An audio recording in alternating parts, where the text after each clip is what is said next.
Welcome to the Five Phenomenon Podcast, perpetually back from hiatus. I am your host, Shane Hazen. Coming up on this episode, I'm joined by Lani Gonzalez as we discuss from 2003, Peyton Reed's Down with Love and the Rock Hudson Doris Day movies that Down with Love parodies. To let you know how far behind I am on this, if you get to the end of the episode, you'll hear we recorded this a few days after Valentine's Day. I was about hours away from seeing Peyton Reed's latest movie, Ant-Man and the Wasp: Quantumania, or that's not the title. It's buried on Disney Plus right now amongst the whole Disney movies that supposedly bombed this year. That's how far behind we are. But in the meantime, what a crazy last few weeks in particular we've missed out on. We're a week out from Barbenheimer, which, even though supposedly box office is still down 25% from, I think, 2018, Barbenheimer is just the beacon of hope for any moviegoer who loves watching movies in the theater. It was just a great weekend. There's so many great things to take from this weekend. You have Christopher Nolan making what in theory should just be Oscar bait, and it's making a ton of money just because it has, especially in those first 2 hours, some of the best filmmaking he's ever made. And then, really, Barbie, proof that, if you make movies for women, and not just pandery movies for women, like dudes trying to, guess what women want, but you actually let women make movies for women and speak to women and market them well towards women, the vibrancy of the theaters are still very strong. This also comes, I don't know how many weeks I think 3 weeks into the SAG strike. God knows how long we're in the WGA strike. And by all accounts, no one knows when this is going to end. The AMPTP, I always get those initials wrong, are still planning on not coming back to the table.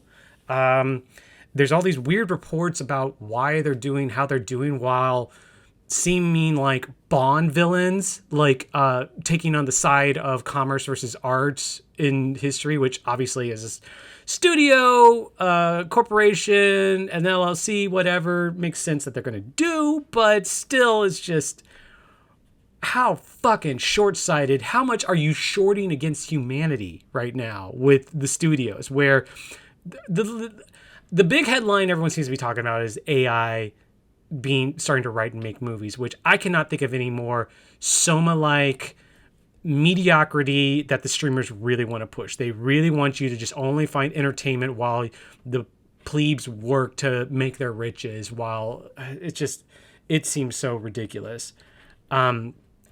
There's also all these, I don't entirely understand.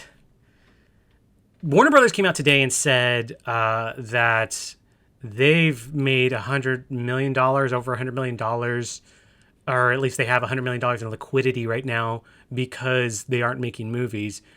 And why are you bragging that the thing you do, when you stop doing it for a month, you make money?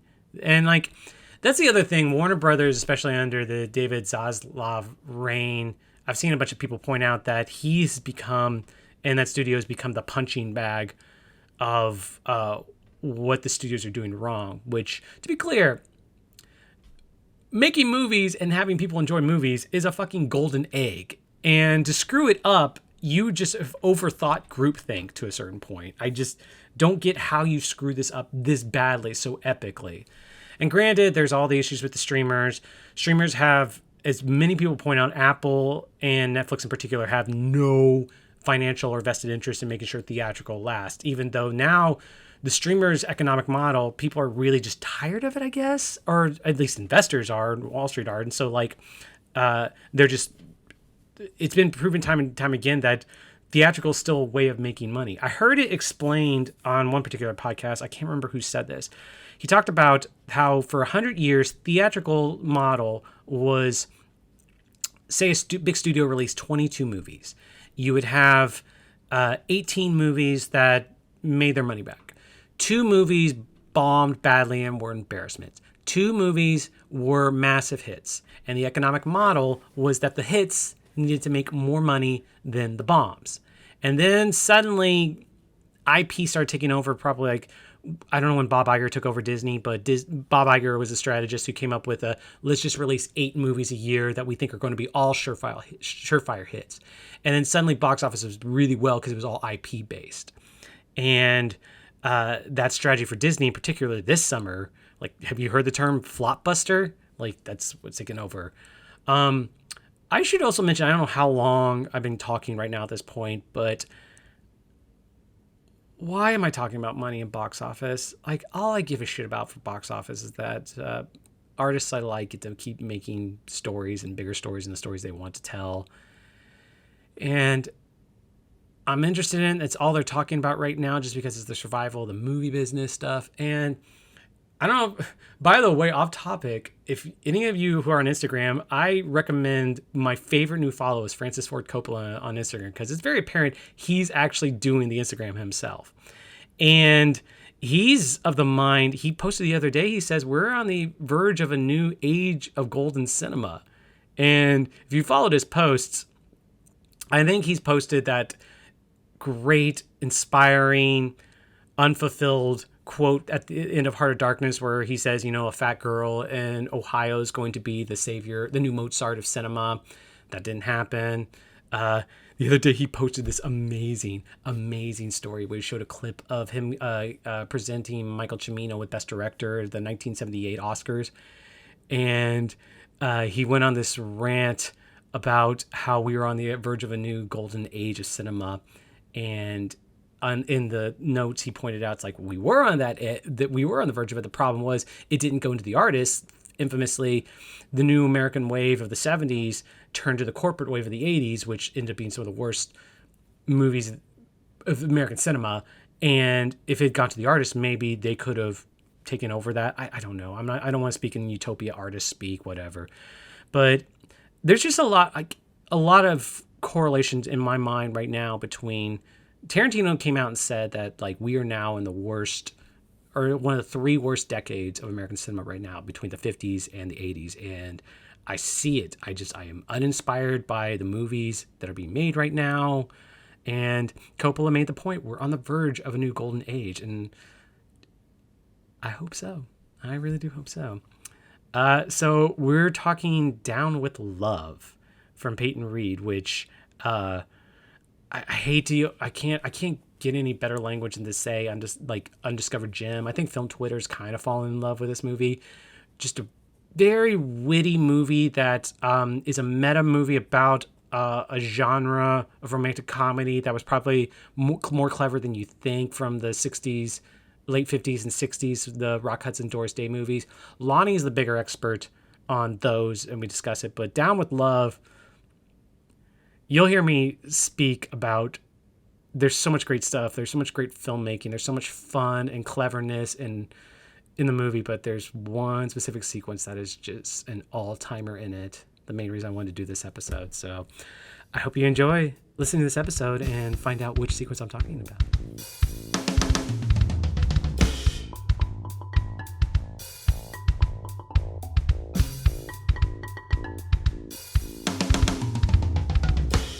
Should we do some fun split screen effects? Like some beautiful entendres.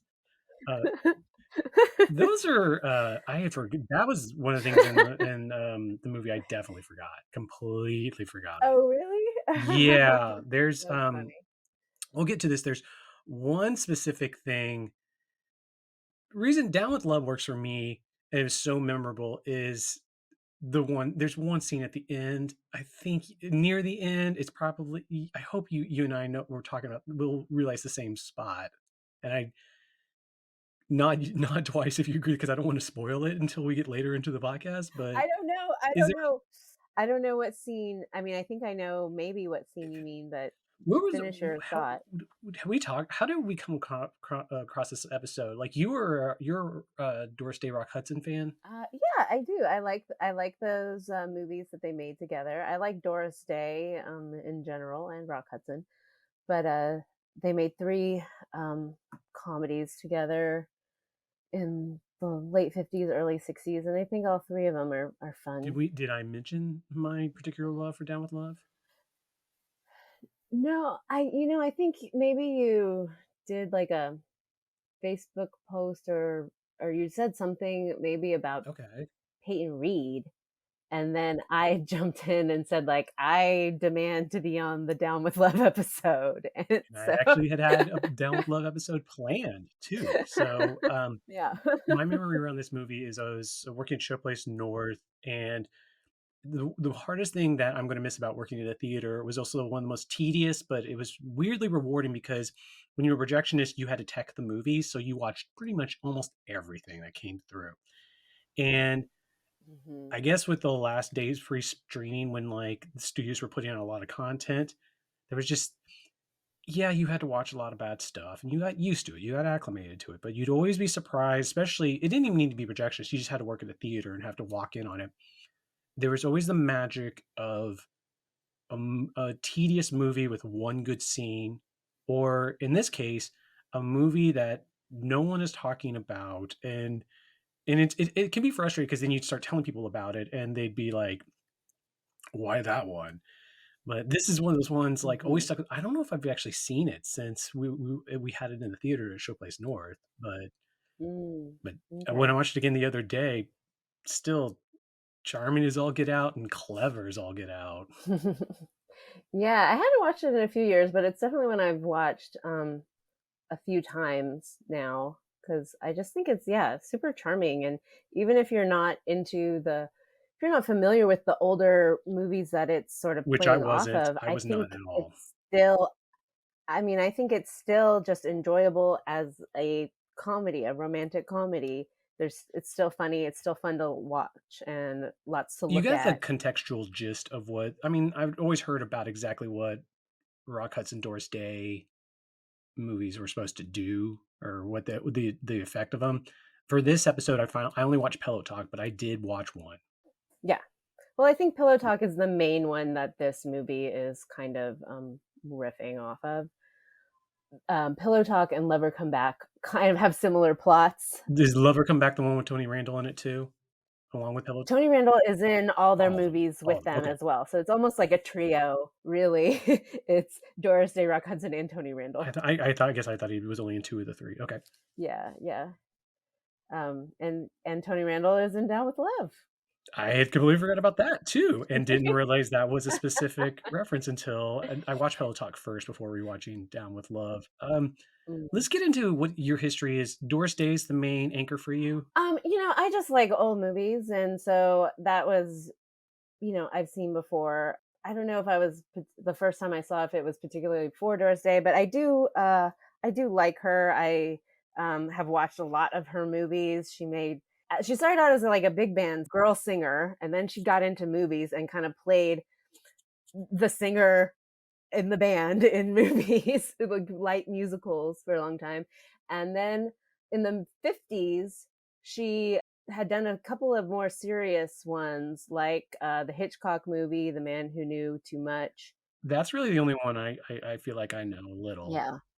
She did she did a couple more like more serious ones about, like thriller type ones where it's like a woman being stalked or like her husband's trying to kill her or something. But that just wasn't really, I think she just felt like that wasn't really her strong suit, was those kind of movies. And so she went back to doing the musicals and so then in like the late 50s, 1959, it was Pillow Talk. And that kind of set up a new little chunk of her career where she was doing these romantic comedies. I feel like even in Man Who Knew Too Much, like she was playing a mother, like, and there was a lot of Mm-hmm. because the vibe I always got from her, specifically the Rock Hudson, what I always know about them was they were always this definition of being square sexually. They watching this, you really got hit with the feeling like what romantic comedies were really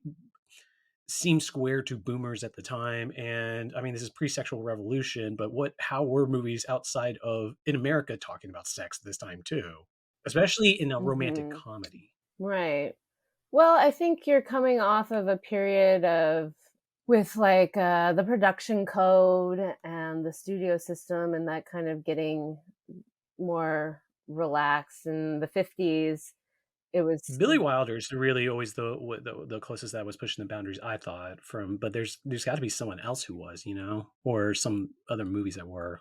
and I think in Europe, the European directors were starting to have, sex be more in the, because like I think like and God Created Woman with Brigitte Bardot was in the 50s, and then the French New Wave Yeah. starts around then, which was more, had more like casual sex, or the at least implication of that. Getting into this, I wasn't sure if there was gonna be split beds or not. Oh, well, see, nobody lives together in this movie, so they each have their own bed. And Well, there's a remote control bed that doesn't split, so there's that. yeah, there's a remote control bed. Well, I mean, and I think this movie, it's, has the implication that Rock Hudson is um having lots of, casual sex with women, Definitely. Oh, absolutely. and it's interesting too, because it shows, I think, the Doris Day character, it's like she's like fine. She's like, I don't care if you are do I don't care if he's having sex, or I don't care how many women he talks She to. says that. She says that plenty of times. She's like, I just want to be able to use my phone. Because I don't think we explained what pillow talk is about, but it's like people Oh, who, do you wanna go ahead?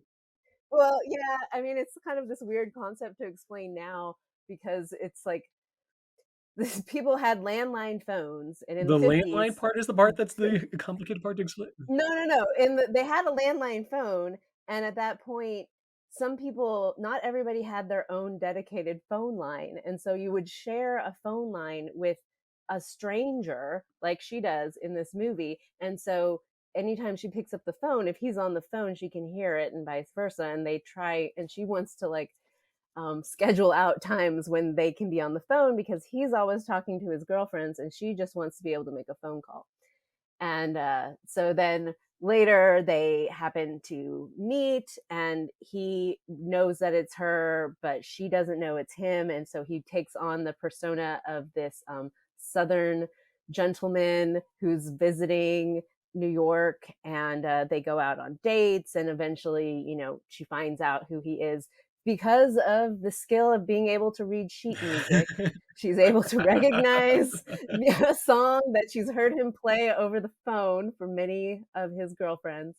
And but in the end, they come together, and it's a happy ending for them.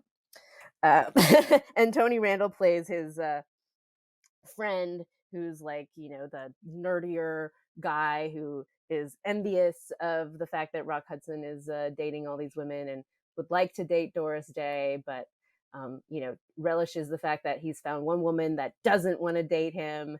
And he's a great supporting cast in Yeah. that. What are the plots of the other ones, do you know? um so the plot of Lover Come Back is that it's very, like I said, it's very similar to Pillow Talk, in that they are two people who are at odds. They are both work in advertising, and he's kind of poached some of her clients, but they've never met. The Madison Avenue aspect was one thing I wasn't expect like yeah, in both these movies. Yeah, and so in that movie, again, they haven't met, then they do meet, but she mistakes him for someone else, and so he pretends to be a scientist, and then that is a ruse to be able to go out on a lot of dates with her, and then eventually she finds out who he is. And very similar to to Pillow Talk. Is he a aeronautics, scientist? No, he's like a Okay, chemist. okay. Yeah, because in that show, in that he makes up a product, and then she's trying to get the account to sell that product, and of course she doesn't know that it was totally made up by him.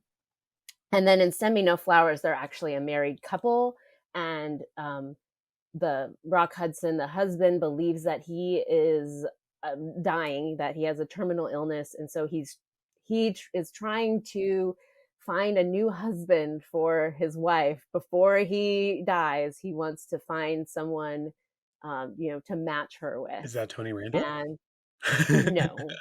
Tony Randall doesn't get a girl. Tony Randall never gets a girl in these movies. He's always just a friend, neurotic sort of friend. In that one, it's more like misunderstandings ensue, and but it's a little bit different than the other two because in that one they're already a couple. Okay, yeah, oh, right. It's not about the coming together I love you romance keep saying, part. Yeah. like, there was the, Paul Rudd, is it Amy Poehler movie? They came together. Oh, they came Yeah, together. you keep Yes. Yeah. I was like, Well. that Yeah. that's one of the cleverest romantic comedy titles of all, like, parody title almost. Yes. I do like that movie too, Oh, by the it's a good way. one? There's yeah, no. There's a scene of there's a scene that I think about a lot where Paul Rudd is playing basketball with his friends and Ken Marino, the great Ken Marino, is there just kind of like moving the ball back and forth in front of him as if he were playing basketball, but they obviously are not playing basketball at all. And I just laugh about that sometimes. Yeah,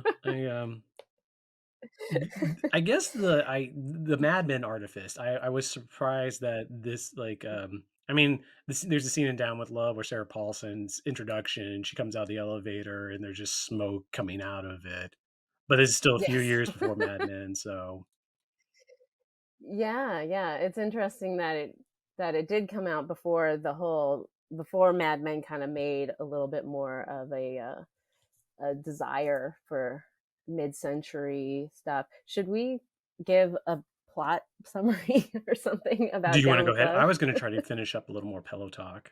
Oh, not that Oh, way, okay. Lonnie, though, Okay. but Oh, okay. Shane.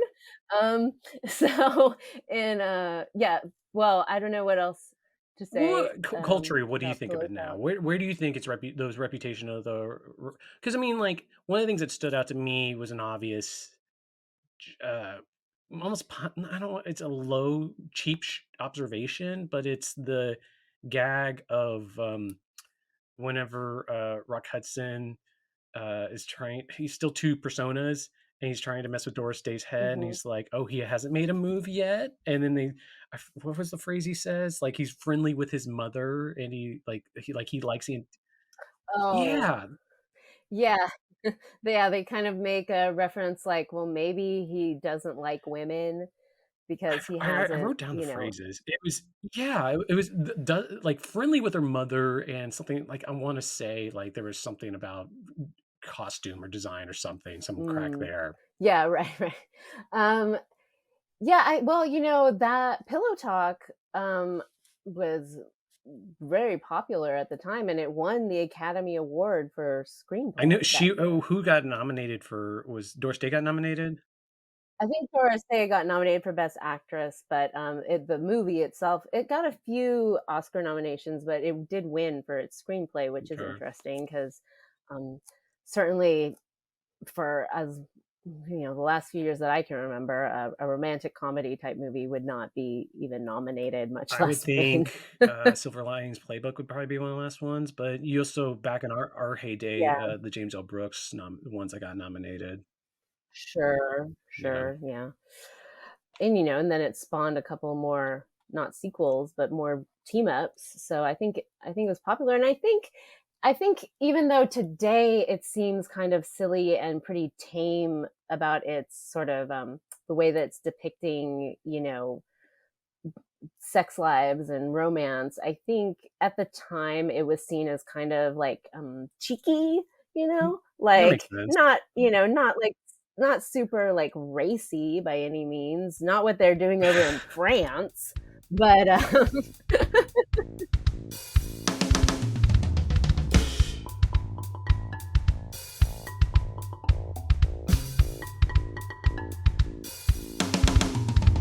Well, I've had this observation in the last few years when I watch, mainly movies from the 50s and 60s, but basically any movie from before I was born, where there's uh-huh. this, kind of benefit of the doubt I give it, where there's oftentimes I'll watch a movie and think it's anywhere from 1 to 4 years, older than it really is. So, like, Mhm. I'm Yeah, every once in a while I'll be like, "Oh, wow, that was in a movie at this time," and then I'll forget, like, "Oh, this didn't come out in '55? This is '59? Okay." right, this is Yeah. 59. Yeah, yeah.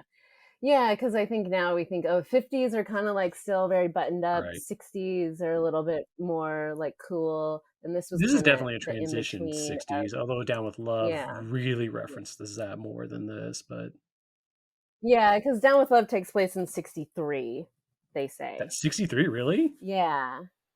Okay. I just the one of the things I noted was how many, the book in the book parts, profiles and courage was all around. I thought that Oh, right, I know, which would be a different year. I think that's like a goof.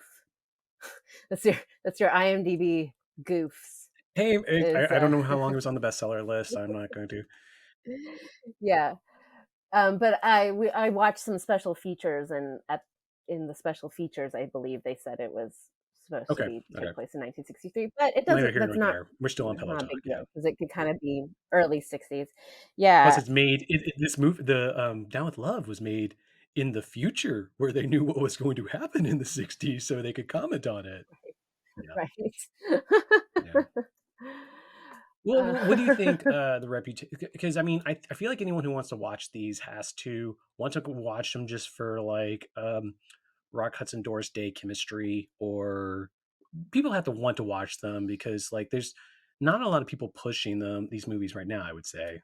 yeah, I mean, I think there's probably a attitude nowadays that it's like, oh, they're old fashioned, and like, there's not something to say about, whatever relationships today. But I think, well, yeah, they are old fashioned, and yeah, the way people talk about relationships in that era is not the same as today, but I still think it's enjoyable. And like, I mean, like I said, the screenplay is good. There's like jokes, and it's funny.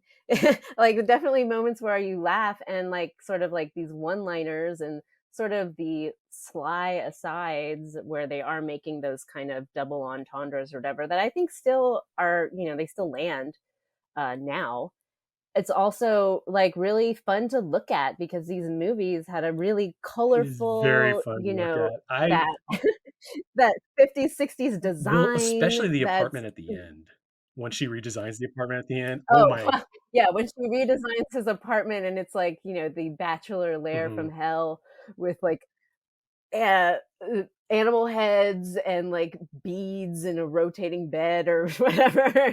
It's just I feel like that design was a good, not that wasn't 5 years, behind its time, it was, like, a yeah. good 6 years ahead of its time. Yeah, so, Yeah. I mean, I think you can still enjoy it, and I think it's still clever, like, they do the split screen things when they're talking on the phone, and that was kind of at the time, it was kind of a clever way to kind of make it look like they're laying in bed next to each other when actually they're laying in their own bed, and it's just a split screen down the middle, and so you can kind of make it seem like they're being more intimate than they are. And I think it's still clever Yeah, to watch that and see how they choreograph that. well, in particular, I was paying attention, whenever you see a split screen like that, especially on film, they have to optically print, and so you see one side or both sides of the quality of film will suddenly get dirty, and the quality of the film will go down. And Mhm. even despite that, Mhm. there's a trick I know Woody Allen did on Annie Hall, where when they did split screen, they just put a line in the set. It was a set. They put the split screen in the set itself, and the bathtub Oh, scene in here was that interesting. way. The bathtub scene in Hillsdog, you could tell Oh. that like they were coordinating their feet on it to the split screen. That wasn't, even though they did have to do an optical thing in there. Like it was definitely a Mhm. set. Where what is in romantic comedies, do you know any romantic comedies that have used, voiceover like this? Because I was trying to think of the state of where voiceover would be at, and you think it's, like, predominantly in film noirs, to that line, I was thinking, obviously, one of the funniest ones is, or notable ones would be Sunset Boulevard, transitions over from into another Mm. genre, and but so much of the commentary, the internal monologue of these characters, especially in a romantic comedy context, seem like I cannot think of another movie that did it before this, but that doesn't. I'm just not. I'm blanking on if there was one before this. Mm. You mean like the characters themselves, like, thinking, and you hear their inner That monologue, that also in a part? romantic context too. I don't know. Off the top of my head, I can't think of, uh, something, a particular Okay. example, but, yeah. The thing that these kind of remind me of as like sort of a cinematic successor is the Astaire and Rogers musical Okay. comedies from the 30s and 40s, where it's a lot of the same deal, where like obviously it's sort of chaste. They don't have like love scenes in those movies, but then when they dance, of course, that's where the intimacy comes in, when Astaire and Rogers dance. But it's a lot of like, oh, the mistaken identity plot of, he's pretending to be someone, or she, you know, accidentally thinks that he's one guy. And then there's all the little, the farce of, kind of the mistaken identity, or trying to make her believe that you're somebody else. And then at the end, coming together. And yeah, I mean, that it's sort of just this classic, kind of Well, a formula lot of our almost. conversations about romantic comedies have been, first off, you and I always have had this like mutual love of certain ones from 30s and the 40s, but I know I come at it from more pre Billy Wilder. So you do the lineage of like Lubitsch to Billy Wilder, or Preston Sturges to Billy Wilder. So you have more of a Sure. screwball thing, maybe some of the Mhm. Howard Hawks ones coming into it too. But it's people fall. I just one of the things I know I love about it is people falling in love at any given time, especially when there's a tension about are they going to, to use your phrase, come together or not.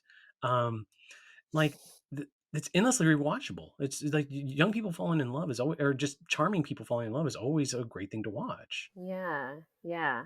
And you're just like, "Kiss, kiss, kiss." Well, even if it's not even kiss, kiss, kiss, it's just more like be funny and banter with each other in this like battle of the Yes, sexes I know, before you the kiss. And banter.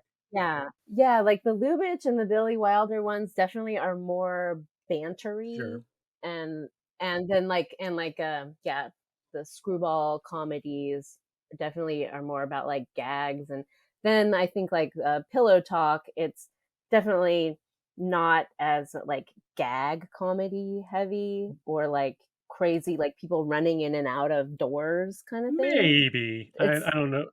You don't think I, so? I I don't don't know, know if maybe it's the I'm joke quotient in Pillow Talk or just the like setup of some of these jokes. Like it is clever, but it's sometimes you could see it a yeah. mile coming though. But Yeah, I just don't think that I mean, I think I'm saying that they're they're different. Oh different no, than definitely the different. screwball I'm comedy. Yeah, they're different. That's why I feel like kind of the Astaire Rogers are a little more, because similar in a style, just because there's definitely, like, little repartee and, like, joke, witty jokes, but it's just a little more, there's a little more elegance than you would say, than like a yeah. I think uh there's the thing about there in this romantic comedy, it's not really consummated until the very even though maybe there's some like make out hints mhm. in the middle of the movie, it's not really consummated until the very end of the movie. And whereas in a um any musical romantic comedy, every time there's a musical moment, like it feels like that for a moment is a consummation.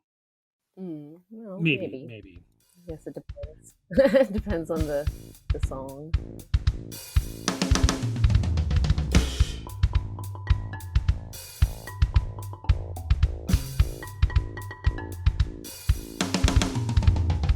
I don't know if we want to use this to get into it now, or we should go straight to Down with Love. But I do want to I wanted to use this episode also to talk about the state of romantic comedy in general right now, much less the history of it too. But maybe we should transition Down with Love to get into that. Yeah. Where did you Okay. first see it? Well, Down with Love, I think I actually saw it in the theater. I think I think I saw it in like a dollar theater. Oh, don't. I feel like that might be it. I don't remember, because it came out in Right. 2003. I feel like I didn't see it then, and I feel like I saw it a little bit later. But I definitely saw it around the time it came out. I remember the trailer vividly because I mean, projectionist, you would remember every Mhm. trailer you saw. You memorized every trailer. Yeah, Um, sure. the other thing was a few of my friends. I had a pretty open man crush on Hugh McGregor at this time. I had some friends that also had Moulin Rouge was a big movie for this at this time.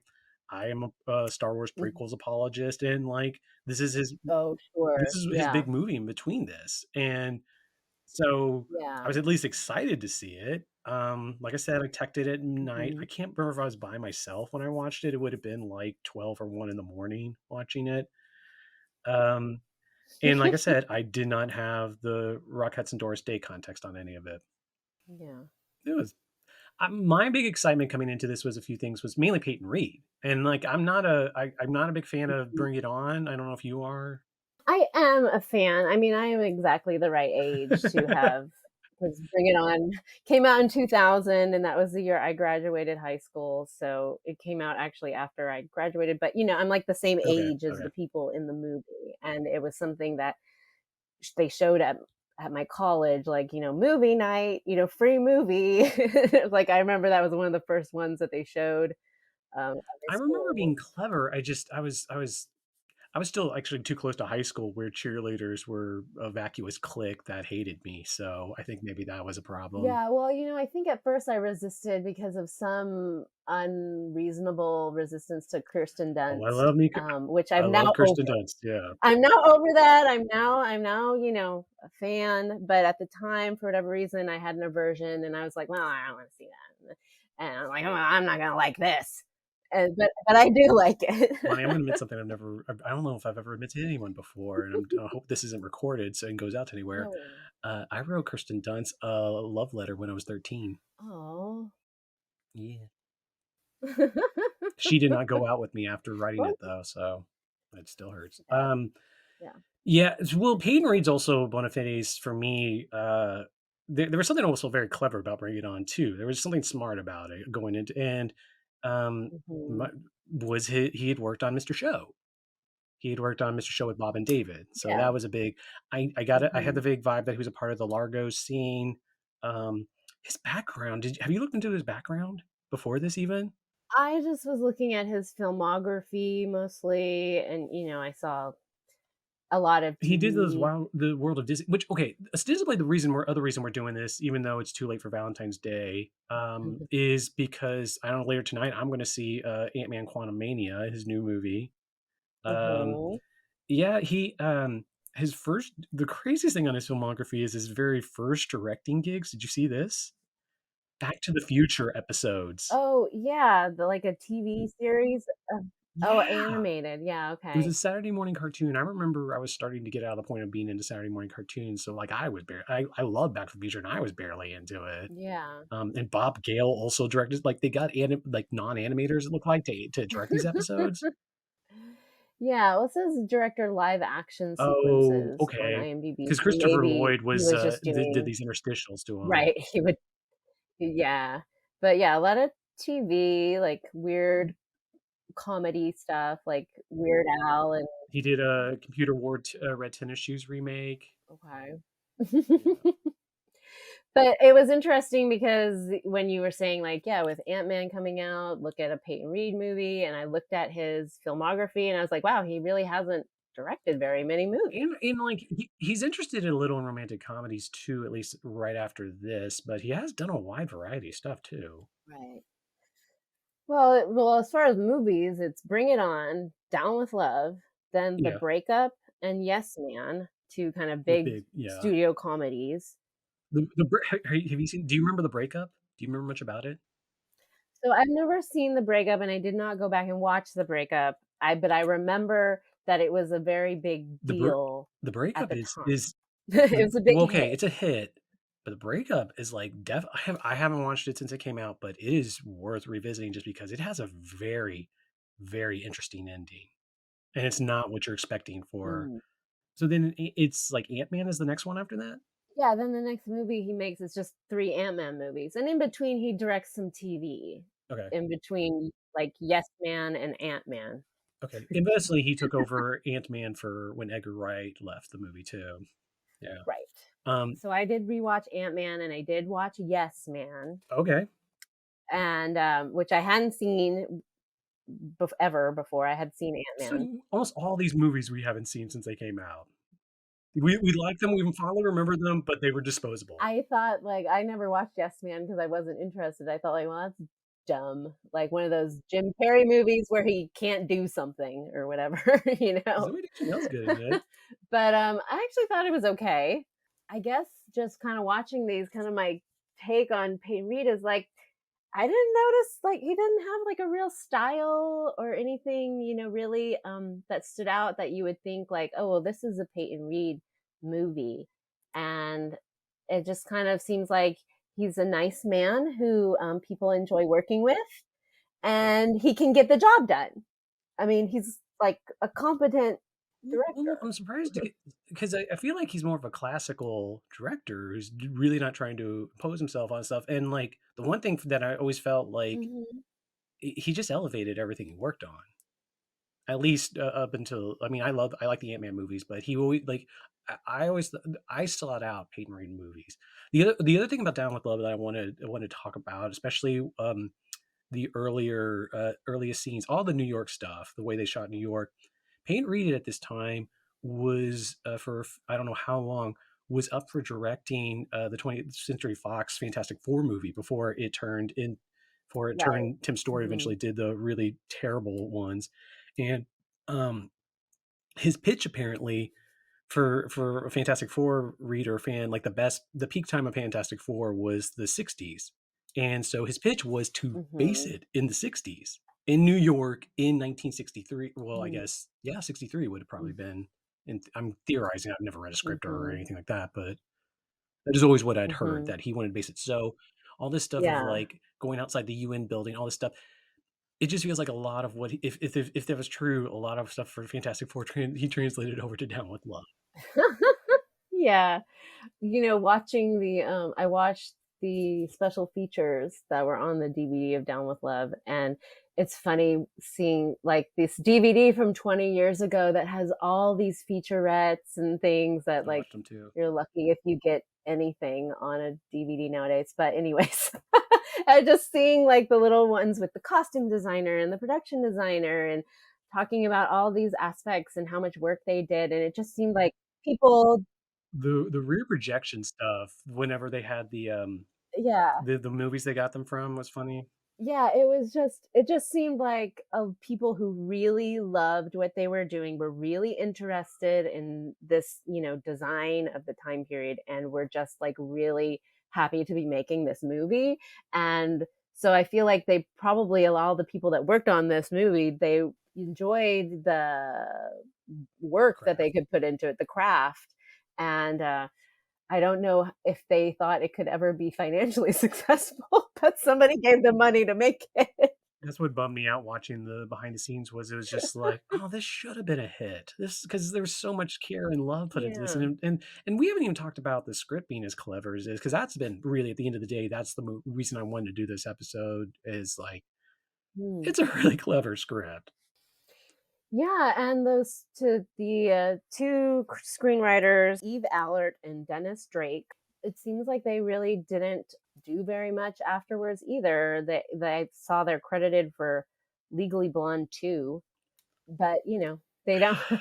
but, I mean, I just think it's a shame that they didn't get it. They seems like they haven't had anything produced, since then, since this is a fun script. So, all right, the thing I mentioned at the beginning of the episode, the scene that like every time I've talked about this movie to anyone, I thought it was just the killer scene, and it's not exactly as I remember it when I rewatch it, but I always remember thinking this was the greatest shot reverse shot in film history, and really like when I rewatch it, it's because there's a little bit of a reverse shot rhythm to it, but not really. It's really what happens is there's a big reveal about 70 minutes in, and it's going Mhm. back and forth between Renee Zellweger and Hugh McGregor, and Renee Zellweger then just has this long monologue to explain a big turn in the movie. And the shot goes on and Mhm. on forever as she expertly gets out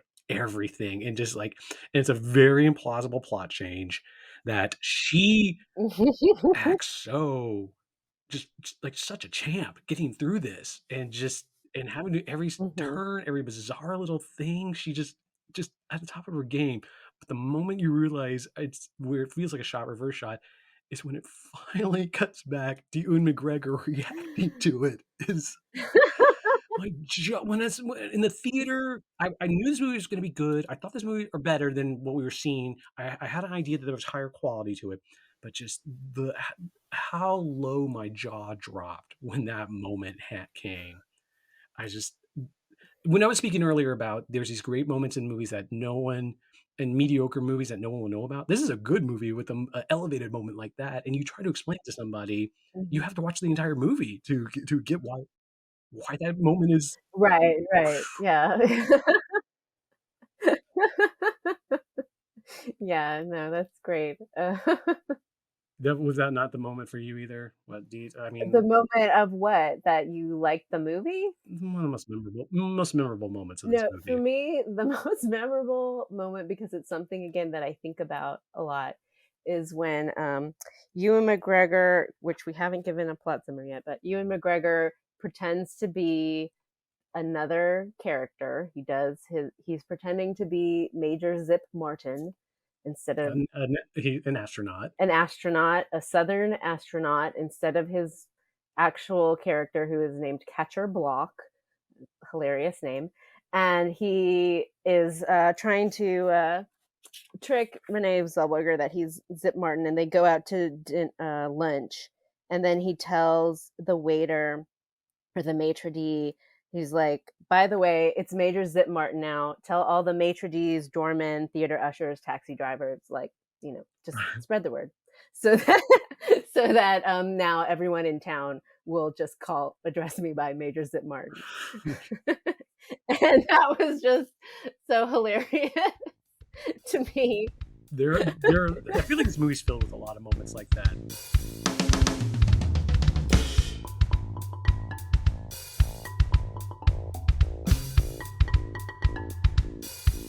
Should I do the plot synopsis? I am terrible at them. I mean, I can do it if you don't, if you What think you're going to be I terrible at forgot it. what is Renee Zellweger's character's first name. It's Her name is Barbara Barbara Novak. Novak is a writer from New England, New Hampshire, or Maine. She's from Maine.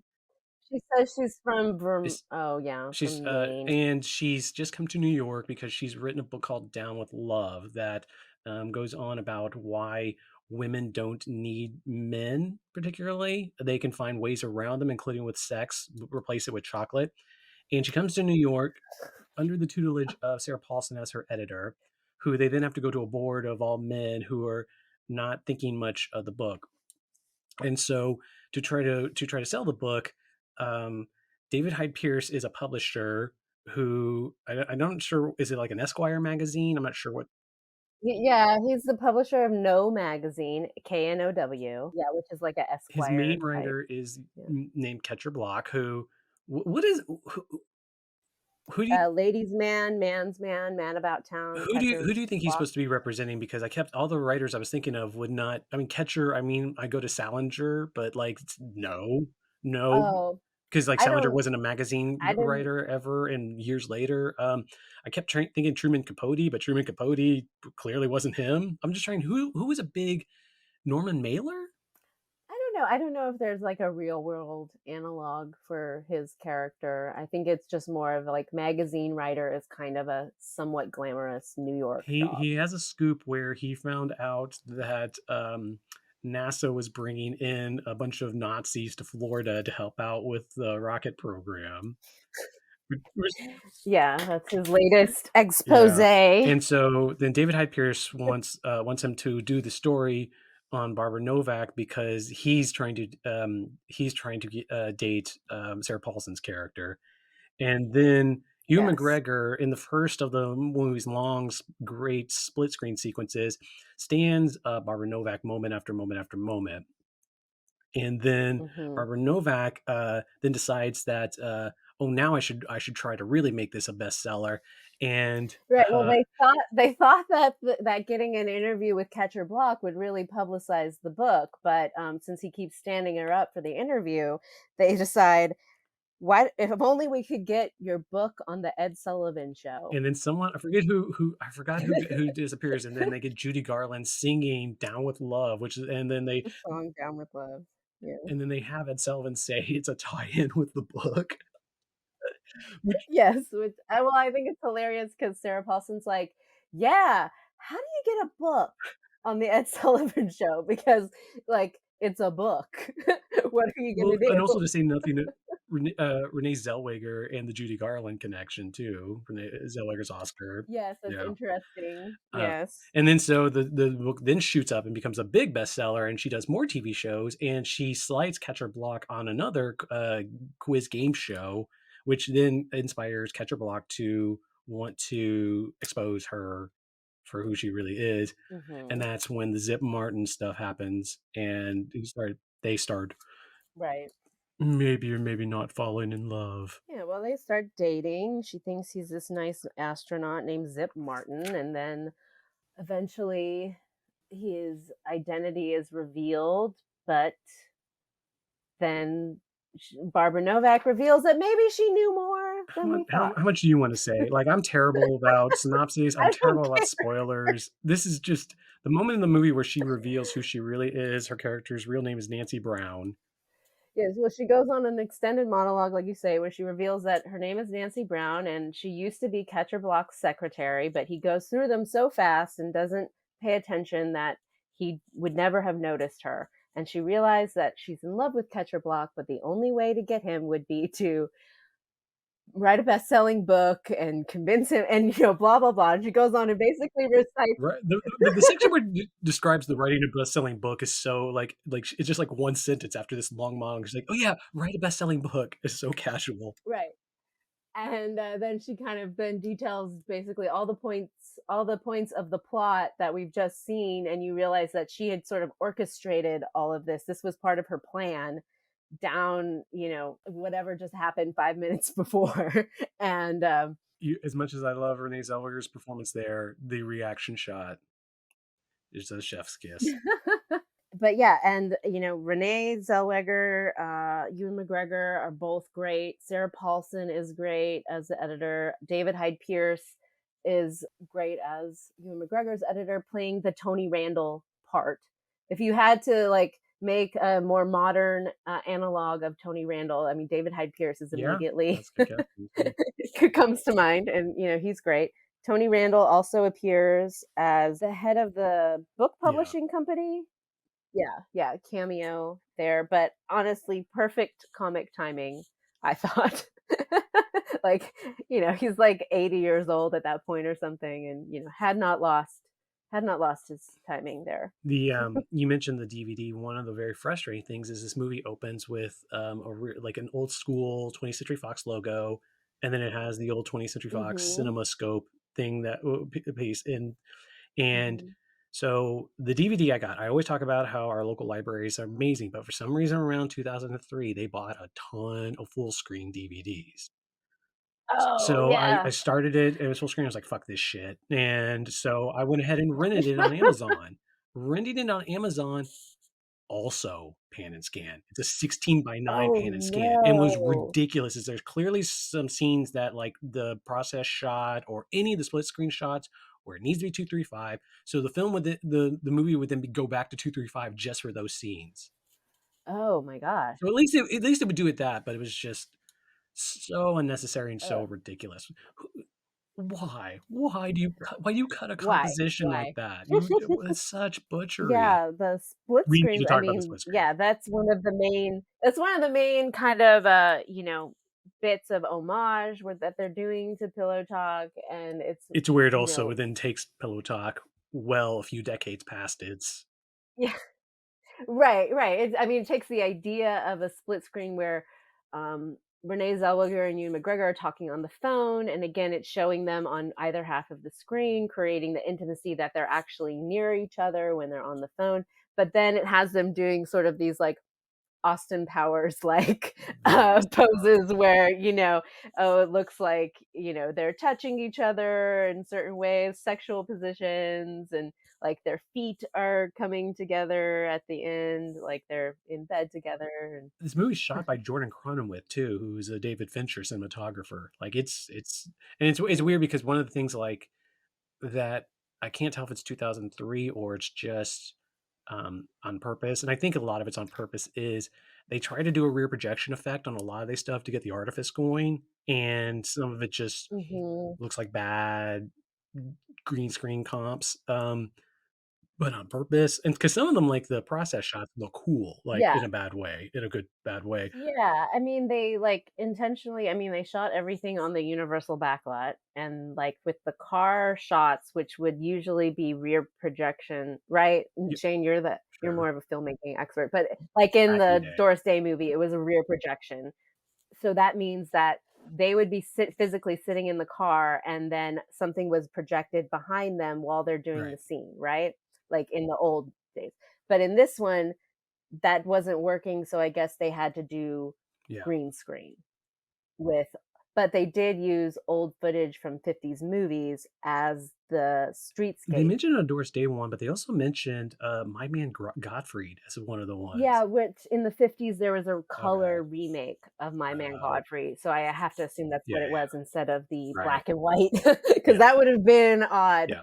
But yeah, yeah, there was a Okay, '50s remake, so that must be and I think the other one they said was That Touch of Mink, that sounds right. which makes sense, because a lot of that is in the car. There's a funny point where they had the same setup, and apparently behind both Sarah Paulson and David Hyde Pierce, who are both sitting in the right side of the passenger side of the back seat, they use the exact same footage. Yeah, they just reuse it, and, most people wouldn't notice, but I think they're kind of If you do notice, it's a benefit yeah, too, it's kind kind of a of. well, yeah, and just I mean Well, the apartment, in the background of the apartment, the artifice of this, like, one of the interesting yeah. things about this also is there's a definite level of, like, deliberate artifice, and like I said earlier, being a, Ewan McGregor fanboy at this point, him coming off of both the Star Wars movies, which were very trying to look kind of, but Moulin Rouge, which really deliberately put a very modern artifice version into its face, that very hyperactive, Mhm, trying hard mhm. artifice. It was interested to like do this artifice, but also in a classical style too, in a very specific time period he was trying to Yeah, recreate. like, recreate the time period from a Right. movie, like, the movie version of that. So, like, um, when they, look out of Barbara Novak's ridiculously huge apartment that, nobody ever would have, but like in a movie, that's Yeah. what it would look like. And they look at the view of New York and it's this impossible view where like the Chrysler building and, Empire State Building are all Yeah. in the Yeah. same Yeah.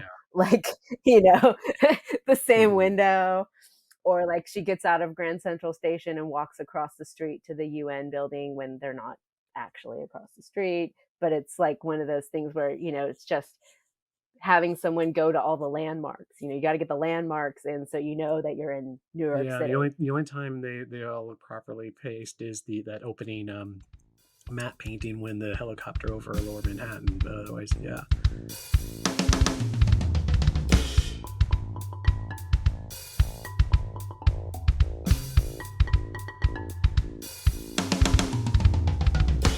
I did want else. I know you're not a music person, but I did want to talk about the score. Mark Shaman. Oh, yeah, and again, another person who clearly just loved the opportunity to be able to do this score, and he had done other movies that had sort of what I would call kind of nostalgic type scores, like, I think, like, Sleepless in Seattle or these other, like, romantic comedy movies that had then you have, like, a Harry Connick Jr. song, and it's supposed to be kind of, hearkening back to an older time with the music. I don't know if I just started paying attention to him after he started doing more stage musicals. Like, didn't he do the Hairspray John Travolta one? Was one of his credits?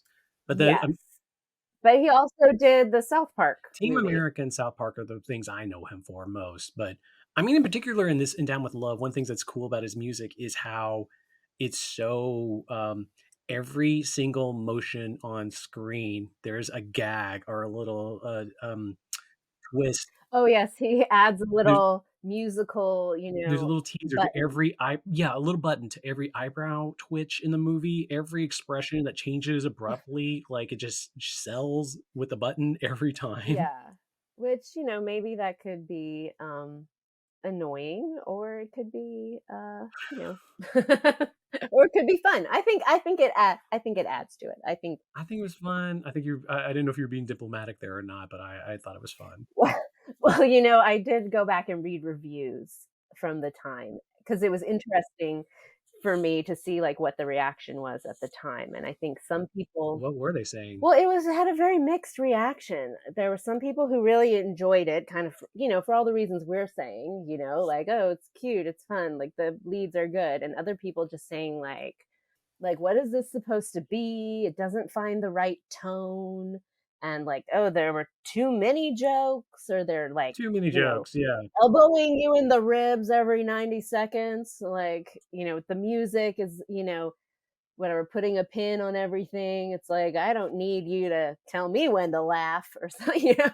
I needed naturalism and drama from this. And what was interesting too was a lot of the reviews, almost everyone, because these are being written in 2003, brought up Far From Heaven, which had come out in 2002 and was Oh, that's it's right. like a serious version of someone trying to sort of recreate the style of a 50s film. In that case, it was Douglas Sirk melodramas. Douglas Sirk. Yeah. Why can't this be more Douglas Sirk? Oh my gosh. Wow. Okay. And the Todd Haynes movie, and that was very serious, and people were taking that very seriously, and as an exercise. But it was funny that like almost every review of Down with Love brought up Far From Heaven, because like that movie would not have entered my mind, except when you go back, to the time period that had come out recently. It's so weird. Far From Heaven. No one. I don't feel like anyone talk. I mean, Todd Haynes still has his fans, and rightfully so. Maybe they talk safe and stuff he's made in the last few years, but I don't feel like people mention Far From Heaven anymore. Yeah, I mean, I think there's certain it has a certain fans I'm that not saying it's disliked will, or anything. I'm just saying it's not one that right. like people have like tried champion a ton in the last few years. Yeah, yeah.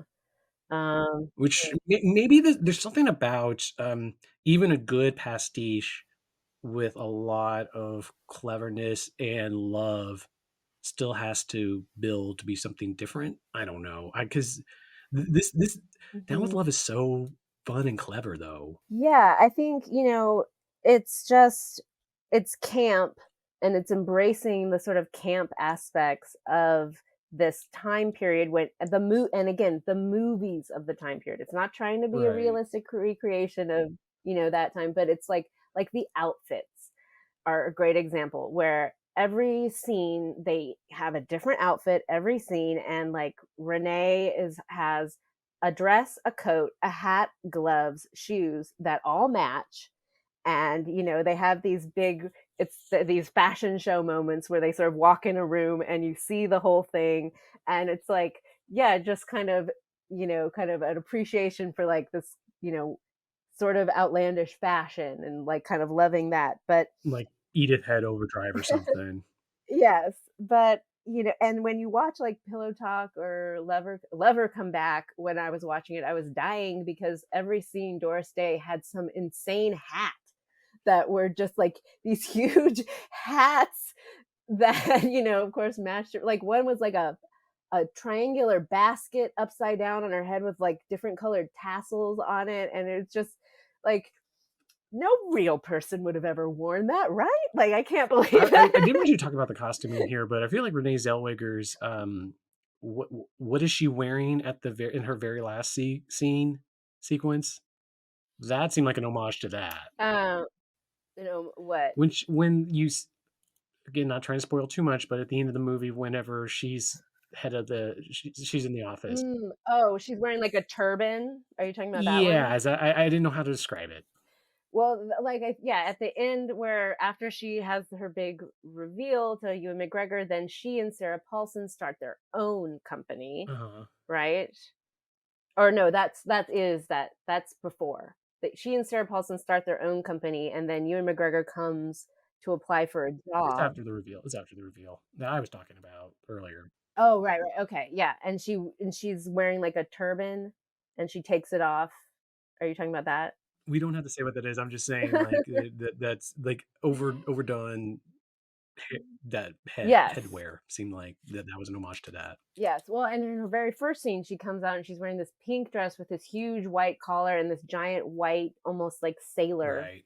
Some of the hat. collars in this were amazing.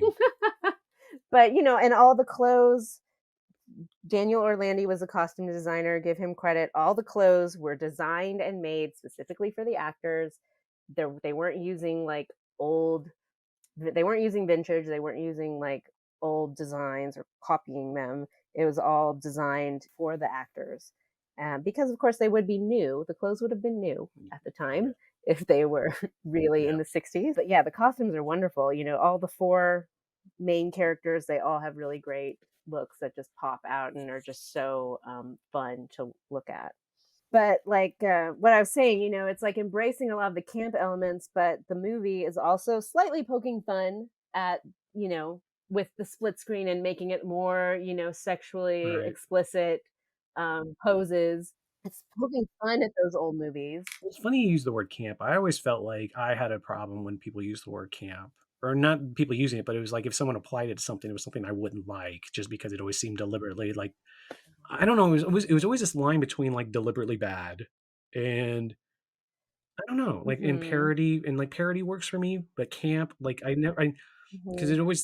it always felt like it smacked a little too much of and this isn't that. That's what I'm saying, like, I wouldn't use just camp to describe it, but maybe Mhm. because I don't understand camp, but, like, camp always seemed to me to jump towards the so bad it's good appreciation of Mhm. some movies. It can be. I think there's a wide interpretation, Fair okay. but yeah. Um But yeah, I don't know. Am I gonna have to? I'm gonna have to look up Susan Right. Sontag's camp essay. But I think in this case, I'm using it to mean sort of over exaggerated, sort of you know the sort of bigger than life heightening of elements and embracing of kind of those over the top things, but not in a way that I think is bad, but in a way that they're actually you enjoy it. And Yeah, that's I think that's the other reason I'm objecting because I just sometimes I automatically went to bad, and I don't mhm. Um, but I think it also just works as a story, a romance. I think that it's a silly story, and I think that the basic plot of the romantic, storyline just works and is fun to watch, whether you are noticing the pastiche of the 50s and 60s or you're getting those nods or not. I think it just ends up working. Well, on that note, with charm and people falling in love in different time periods, maybe now's a good time to talk about where do you think the state of romantic comedies is right now? Because to me, it feels like Netflix is the only one making them, and Netflix is kind of I don't know who Yeah. Netflix is making them for sometimes beyond younger kids who I can't tell if they're watching them or not.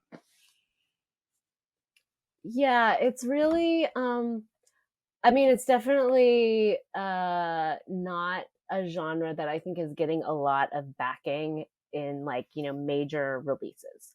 When I'm thinking about what are the notable, like, even with notable stars like Jennifer Lopez or Reese Witherspoon, Julia Roberts, these people who were making really successful romantic comedies, whether you actually liked those movies or not, quality varies, but like you say, they're going to streaming Yeah. mostly, or they're doing like that dual release, but it's like most people are probably going to watch it on Netflix or Peacock, or like I watched the Jennifer Lopez Owen Wilson one earlier Really? this year or last year, Yeah, I think it was Marry last Me. year.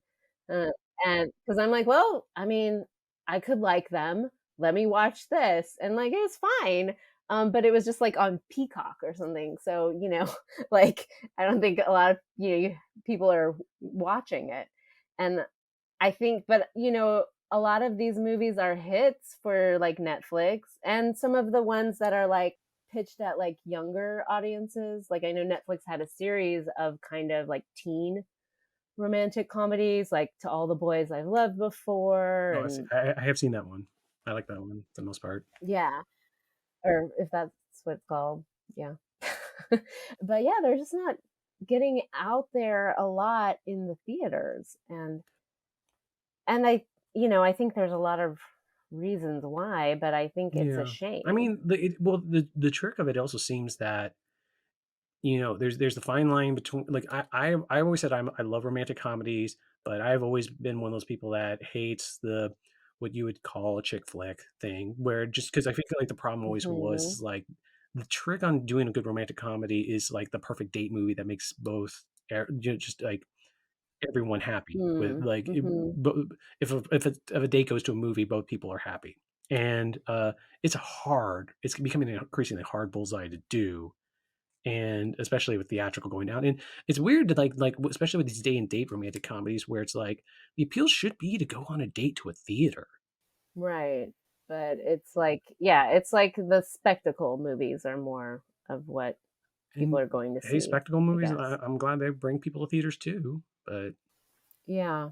you know, I don't know. And like this past year, there were two romantic comedies featuring, two men as the lead, as the main couple, which I enjoyed both of them. I enjoyed Bros and Fire I Island. particularly enjoyed Bros. Yeah, Fire Island was pretty I good. thought they were both good, and I feel like Fire Island wasn't really real. It was like a Hulu It was a movie. Hulu one. Bros went into theaters, but it was didn't. Famous or kind of frustratingly, kind of It like was, yeah, frustratingly not a lot of box office. Billy Eichner was speaking out about it. I think one of the things that was amazing about Bros that I liked about it was like it's hard for a romance like to be sincere anymore. There always has to be some like kind of affectation Yeah. to it or the artifice like Mhm. the whole marriage plot of will they or won't they get together stuff sometimes like it seems like it's overthought sometimes in when people are trying to develop these too. Yeah, and sincerity is something that's can I think it's difficult to pull off right now, True. or for people to accept right now. But that's I think that's what makes a good love story, really work. It's like when you two people, saying sincerely that they love each other, and you respond to Which that. is why I'm glad we did this episode celebrating a camp parody of Hey, well, there's hey, at the end of the movie, I feel like they fell in love, right? happy ending. Yeah. Well, I find this to be true in the Doris Day movies as well as this one. But like when the man he takes on this other character or whatever to try to meet her, it's not just because he wants to he's not trying to just get revenge or like trick someone.